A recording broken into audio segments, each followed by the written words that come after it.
नमस्कार किसान भाइयों, मैं हूं मनोज कुमार उत्तर प्रदेश के पीलीभीत से। कृषि जागरण के farmer the journalist YouTube channel में आप सभी का बहुत बहुत स्वागत है। हमारे साथ हैं सूरज, जो कि बिलगवा के हैं। बताएंगे लौकी की खेती किस प्रकार से की जाती है, जानेंगे इनसे इसकी पूरी जानकारी। जी, किस प्रकार से लौकी की खेती की जाती है? नमस्कार किसान भाइयों, मेरा नाम सूरज वर्मा है और बिलगवा का निवासी हूँ। जी, मैं आज जानकारी देने वाला हूँ लौकी की खेती के बारे में। इसके लिए सबसे पहले हम खेत को तैयार कर लेते हैं। खेत को तैयार करने के लिए हम खेत को एकदम बारीकी से जुताई कर लेते हैं और उसके बाद में एक पतली नाली बना लेते हैं, यानी कि 2 मेड़ों के साथ में एक बरहा बना लेते हैं। गाँव की भाषा में जिसे बरहा कहते हैं। उसके दोनों तरफ साइडों में हम लौकी का बीज लगाते हैं। 1 बीघा में करीब 200-250 ग्राम बीज लग जाता है और ये बहुत महंगा भी नहीं मिलता मार्केट में। अगर अब बात करें इसकी उगाई की, तो ये ज़्यादा नमी अगर खेत में होती है तो इसके बरहे में कोई पानी लगाने की ज़रूरत नहीं पड़ती। यदि इसमें नमी अच्छी खासी होती है तो ये पौधे खुद ही उगाते हैं और ज़्यादा खुशक खेत होता है तो इसमें पानी लगाने की ज़रूरत पड़ती है और इस प्रकार से पौधा उग आता है। और लगभग इस प्रकार पौधा उगने के बाद में 50 से 60 दिन में ये फल और फूल देना शुरू कर देता है। दोस्तों, अगर इसमें लगने वाले रोगों की बात की जाए तो क्या क्या दवाइयाँ लगानी चाहिए किसान भाइयों को, जिससे उनकी फसल बढ़िया हो? इसमें विशेष रूप से कोई रोग नहीं लगता है जी। और इसमें फूल और फल के लिए स्प्रे की जाती है, जिसके लिए बहुत अच्छे परिणाम आते हैं बहुत कम कीमत की ही दवा लगाने से। और अगर इसकी हम मात्रा की बात करें कि किस तरह से ये इसकी अमाउंट निकलती है 1 बीघे में, तो 1 बीघे में अगर हम झामे की लौकी करें, यानी कि झामे पर इसे तार में बांधकर या किसी रस्सी में बांधकर इसे पौड़ाएँ, तो इसमें 250 से 300 कुंटल प्रति बीघा के साथ निकल जाती है। और मार्केट में इसकी जो कॉस्ट रहती है, कीमत रहती है, वो करीब 15 रुपये से 20 रुपये एवरेज रहती है। हर समय लगभग ऐसा ही रहता है लौकी का रेट। इस प्रकार से देखा जाए तो लौकी हमें काफ़ी अच्छा मुनाफा देती है और फसलों की तुलना में। तो जो इसकी लगाने की बात की जाए तो कितनी दूरी पे इनके बीज लगाने चाहिए? देखो, पौधे से पौधे की दूरी जी। 2 मीटर से लेकर 1.5 मीटर से लेकर 2 मीटर पर्याप्त है। दोनों तरफ की बात कर रहा हूँ मैं। और अगर मैं मेड़ से मेड़ की या बरहे से बरहे की बात करूँ तो कम से कम वो 4 मीटर उनके बीच में गैप होना चाहिए। इस प्रकार से जब हम पौधे लगाएंगे तो ना बहुत घने पौधे रहेंगे और ना ही बहुत दूर दूर यानी कि बिगड़े पौधे रहेंगे और बहुत अच्छे फल आएंगे। मैं आपको किसान भाइयों बता दूं कि सबसे अच्छा लौकी का उत्पादन जो होता है वो झामे की लौकी में होता है। उसमें उत्पादन जो नॉर्मल धरती में जो पौधे फल आते हैं उसकी तुलना में झामे पे कई गुना ज़्यादा फल और सुरक्षित और साफ़ फल आते हैं। जबकि धरती में भी फल आते हैं, लेकिन झामे की तुलना में कुछ कम फल आते हैं और बीमारी ज़्यादा लग जाती है और पौधे में दाग धब्बे पड़ जाते हैं। इस तरह से सुरक्षित फल लेना है तो हमें थोड़े बिगड़े गाड़ने चाहिए। झामे पर पौधे पौड़ाने के बाद में जो फल आएगा वो बहुत ही सुरक्षित आएगा। इस प्रकार से तो हमें बचना चाहिए धरती में पौधे लगाने से और धरती में मतलब पौड़ाने से बेल को। और यदि हम झामे में पौड़ाएँ तो इसका बहुत ही अच्छा हमें फ़ायदा मिलता है। और आप इस तरह से एकदम सही मेंटेन दूरी करके पौधे से पौधे की और मेड़ से मेड़ की और इस तरह से उगा सकते हैं और बहुत अच्छा लाभ कमा सकते हैं।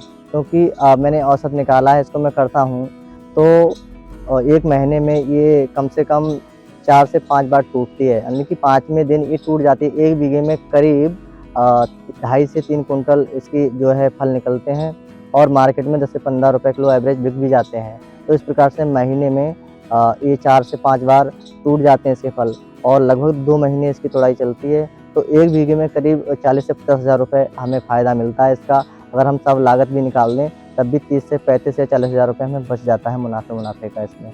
तो इसलिए इस प्रकार से देखा जाए और फसलों की तुलना में या सब्जियों की तुलना में लौकी की खेती बहुत ही आसानी से तोड़ी भी जा सकती है और इसमें ज़्यादा लेबर की भी आवश्यकता नहीं होती है। इसको आसानी से तोड़ के मार्केट में ले जा सकते हैं और बेच सकते हैं। इस प्रकार से अच्छा खासा मुनाफा कमा सकते हैं और इसमें किसी ज़्यादा लेबर की ज़रूरत नहीं पड़ती है। इसमें 2 ही लोग तोड़ के आराम से किसी भी साधन से मार्केट तक पहुँचा सकते हैं और बेच सकते हैं।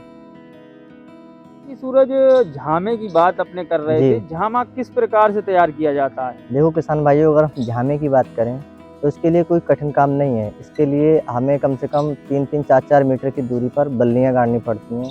बल्लियों के लिए आप बांस के डंडे इस्तेमाल कर सकते हैं या लकड़ी के डंडे इस्तेमाल कर सकते हैं, जैसी व्यवस्था हो। उसके बाद में लाइन लगा के उस तरह से जिस तरह से मेड़े बनाई थी हमने, उसी तरह से हम कम से कम जो डंडे से डंडे की दूरी है वो हम 4-5 मीटर रख सकते हैं। और हम अगर उनके बीच का गैप देखें, एक लाइन की बात करें तो हमने जो बता दिया अभी कि 3-4 मीटर रखनी चाहिए। और अभी हम डंडे से डंडे की जिस तरह से हमने अभी सेल के बारे में बताया था या बरहा के बारे में बताया, उसी तरह से दूसरे डंडे लगाते हैं। उसके बाद जब सब डंडे पूरे खेत में गड़ जाते हैं तो हम एक मजबूत रस्सी ले लेते हैं। मजबूत रस्सी का मतलब है प्लास्टिक आती है 15 रुपये का गुल्ला, वो बहुत मजबूत होता है, बहुत फ़ायदे में भी रहता है क्योंकि वो बहुत मद्दा मिलता है। इस तरह से उसको हम एक डंडे में बांधकर फिर लास्ट वाले डंडे में बांधते हैं। इस तरह से जितने भी डंडे हैं उस तरह से एक सिरे से लेकर दूसरे सिरे पे बांधने के बाद में फिर दूसरी तरफ से हम वही धागा लेते हैं, यानी कि वो क्या बोलते हैं प्लास्टिक की रस्सी बोल लेते हैं। उसके बाद में उसको भी बांधे। इस तरह से एक वर्गाकार आकृति बन जाती है पूरे खेत में। तो उसी पर फिर वो पौधा पौड़ जाता है। पौड़ने के बाद में जब एक बार बेल पकड़ लेती है उस रस्सी को, तो उसके बाद में किसी चीज़ की आवश्यकता नहीं रहती, आराम से उसी पर फल लटकने लगते हैं और आसानी से पूरा पौधा बहुत अच्छे से फल देता है। एक्चुअली और दोस्तों में किसान भाइयों में एक बात और बता दूं आपको, इन डंडों की ऊंचाई ज़्यादा नहीं रखनी है।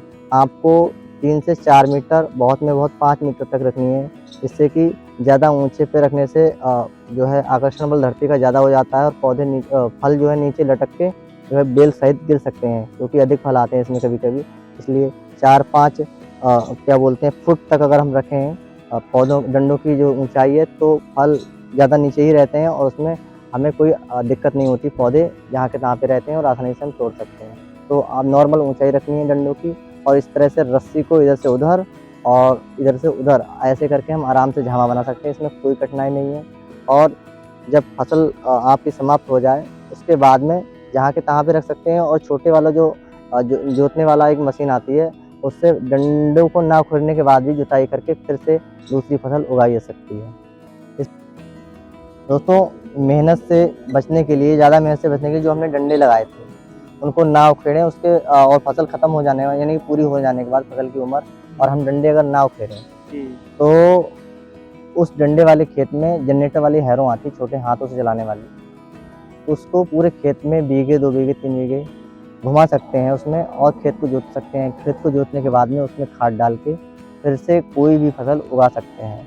इस तरह से जब हम जो फसल करते हैं खेत सब्जी वाली, तो हमने ऐसा देखा है कि गेहूं धान की तुलना में और गन्ने की तुलना में इनमें सब्जियों में मतलब बहुत ज़्यादा मुनाफा होता है। लौकी है या दूसरी भी सब्जियां हैं इसी तरह से, तो कोई भी सब्जी कर लो, चाहे टमाटर कर लो इसमें लौकी के बाद में, और फसलें कर लो, बहुत अच्छी उपज होती है और हमें बहुत अच्छा लाभ मिलता है। तो गेहूं धान की तुलना में यदि हम सब्जियां करें तो उसमें बहुत मुनाफा है और किसान बहुत जल्दी से जल्दी और फसलों की तुलना में जो इनकम करता है फसलें लगाकर, तो इनसे ज़्यादा लाभ कमा सकता है सब्जियों से, कहने का मतलब। तो इस तरह से आप किसान भाइयों लौकी की खेती आराम से कर सकते हैं और लाभ कमा सकते हैं, क्योंकि ये बहुत ही फायदेमंद खेती है आपके लिए। अगर हमारी ये वीडियो आपको अच्छी लगी हो तो हमारे चैनल कृषि जागरण फार्मर द जर्नलिस्ट को लाइक व सब्सक्राइब करें। मिलते हैं किसी नई वीडियो के साथ। नमस्कार।